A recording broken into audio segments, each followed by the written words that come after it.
Okay, in this video we're going to assemble the arms. I guess we'll call it the shoulder plate, the motor that controls the arms, and then possibly we'll get to the head and mouth movement and all that stuff. We'll see how long it takes. If the video gets too long, we'll stop it and do it in two parts. So you can see I have one arm assembled here. I'm doing this just for demonstration purposes. The other one we'll assemble so you can see how to do it. I have the TT gear motors pushed down in. There's a place for screws, which we're going to be using. Two of the rear ones just to hold the motor in place. Two in the front's going to be for the jaw movement. There's cams that you press on 180 degrees out of phase with each other. That black thing is a screw which screws into the cam from the inside out. I'm trying to remember if that was a 2mm or a 2.5. Anyway, even if you didn't have the metric screws, you could use a nail or something. Point is, you just need a post coming out that this arm can sit in. And there's a particular way you have to assemble these arms on there. I'm going to turn this on just so you can see the movement. Now this is running at 3 volts. The robot itself is going to be running at 4.5, so it'll be going quicker. And depending on which way you wire the voltage up to the motor will determine whether it moves slowly going out and quick coming back, or whether it shoots out real fast and comes back slow. Okay, so let's talk about the actual assembly of this. Let's see, which way do we want to do this? The arms themselves don't have a left or a right. These parts are symmetrical. This prints this way. You do have to have supports in here that you'll bust out later. And this will print flat as well. No supports required on the rest of the arm parts at all.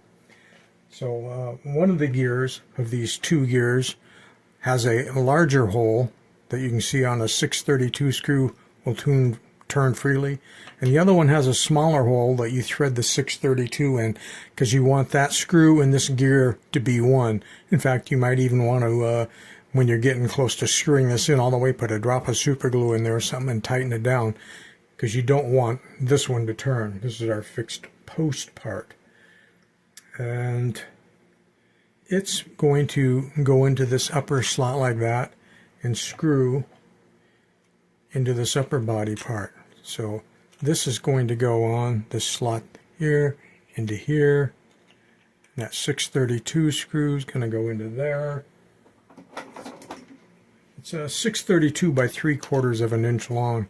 Again, on the line of metric, you can figure out what it is you need to do that with, whether that's a 3mm or a 3.5. I don't remember. Doesn't matter. You can figure that out. If you have to drill a hole out or something to make it accommodate, then you do that.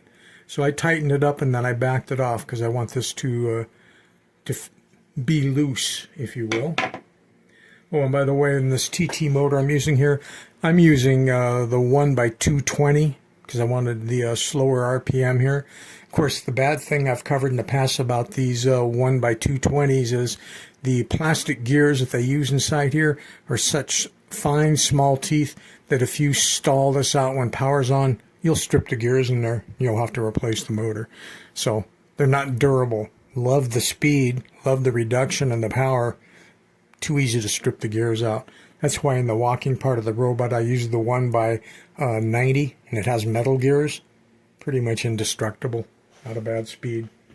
Okay, so we've got this part on. Both sides, going to be basically assembled the same. So now we've got this free one. You'll notice it'll have a little standoff area on one side. The standoff area is going to go back like that and take a 632 by 3/8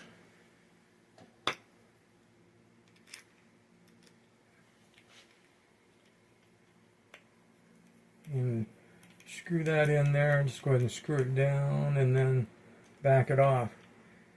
Doesn't need to be sloppy loose, but you certainly don't want it binding. Okay. Now, in order to put the front arm one on in the right way, notice it's got a standoff part too, we actually need the arm all the way back so we can calculate this. So let's hook our power source back up. This little something just to run it to the arms all the way back. Okay, I think that's probably all the way back.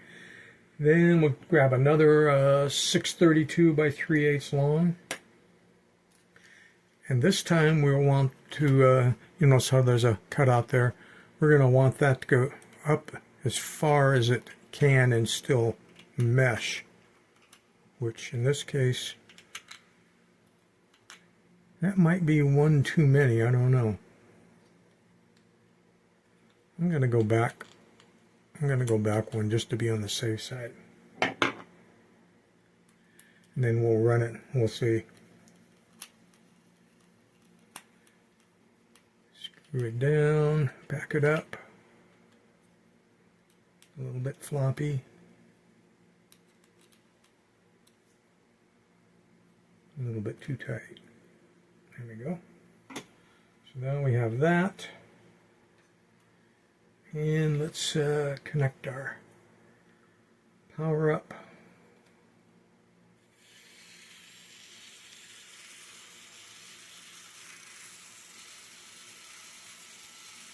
No, I think I can go up one more on that, and it will be better. The slop that was in the gears, I kind of like my arms coming out perpendicular to the ground plane and not aiming down. If you were to put these on and guess at their position, when the arm is out like this, you might not guess right. But looking at this, perhaps you could count and figure it out. 1, 2, 3, 4, and 5. Straddling that gear might be close. Let's find out. Let's power it up again. Okay. I like that. That looks pretty good. If I didn't already mention it earlier in this video, the TT motor right now is just slid down in place with the cams pushed on, and there's a place where you can route wires up to the motor to bring them up inside the head, and I'm just bringing 2 down later because these 2 wires that are hanging down are going to bring this down, are going to attach to those 2 wires and just get stuffed down inside here. We have some space back in there where it won't bother anything, and that's where they're going to reside. But for now, they're going to live like that. Let's move on to putting the head in. So, talking about the head, it basically prints this way, and you'll need some support under this mouth part. That's really the only place that you really need it, but I just hit auto support and it threw some there and it threw some there, which wasn't required. And I just shoved in some green LEDs. Basically, you know how LEDs have that kind of a little flat spot around the back side? Just snipped that off and shoved them in from the front. In this case, you know, LEDs have a long leg and a short leg, and the short leg's usually your negative leg. I pushed them in with the negative legs on top like my 2 fingers like this, and then bent the negative legs over on both of them and soldered them together. So this is going to be my negative connection for LEDs. This is going to be my positive connection for the LEDs. And being these are just generic green LEDs, 220 to 330 ohms would be fine. I just had a couple, I think they were 470 ohms, so I put 2 of them in parallel and get you around, you know, 235 or so. So that's what we've got going on there. Now this is going to push down on here, like so. And now you can see how we can line up to all these. Now the back ones, I believe I can use the 632 by 3/8.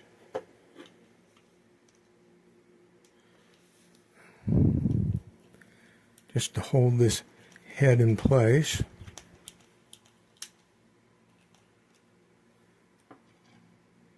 And I probably should run that motor and get get that arm out of the way.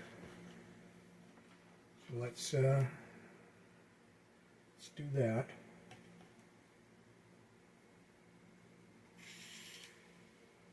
Keep going. There we go. Can make it easier to put the screw in if I'm not fighting that. Just like so.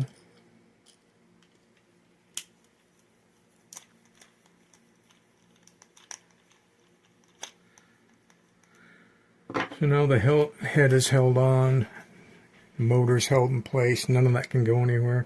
So we have this mouth part which prints this way, and it puts supports under this part here. I haven't done any cleanup on this, as you can tell, but that's going to fit up in there like that. And now I'm going to use a 632 by 1/2 inch to work as the jaw pivot pin, if you will, which of course obviously we don't want tight. Want that jaw to be able to flop around, because gravity is the only thing that's going to be pulling that jaw down. So if it doesn't move freely, you'll have to take it off and deburr whatever it is that's holding things up.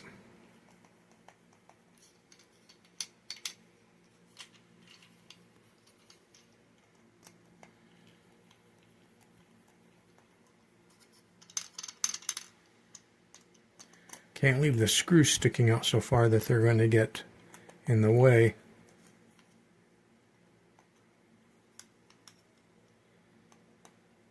Of that arm. See, I may have to take that off and do some cleanup on that one.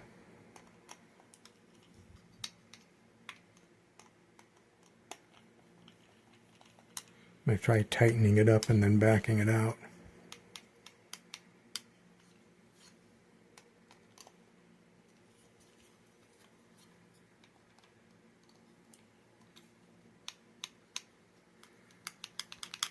A little bit of slop there, a little bit of binding.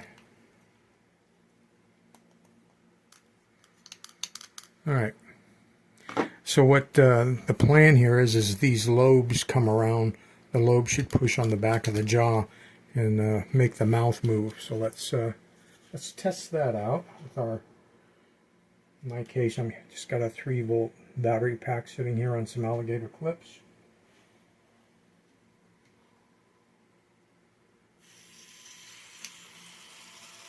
Yeah.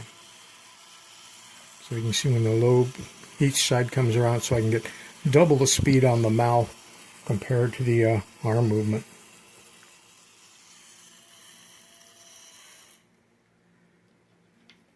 Now, I haven't preheated the soldering gun, so what I think I'm going to do is I'm going to pause the video here, and we'll do another part. And in the next part, well, I think to save time in the next part, I'll go ahead and solder this wire onto that red one and onto that black one. Got some heat shrink tubing that I'll shove over them.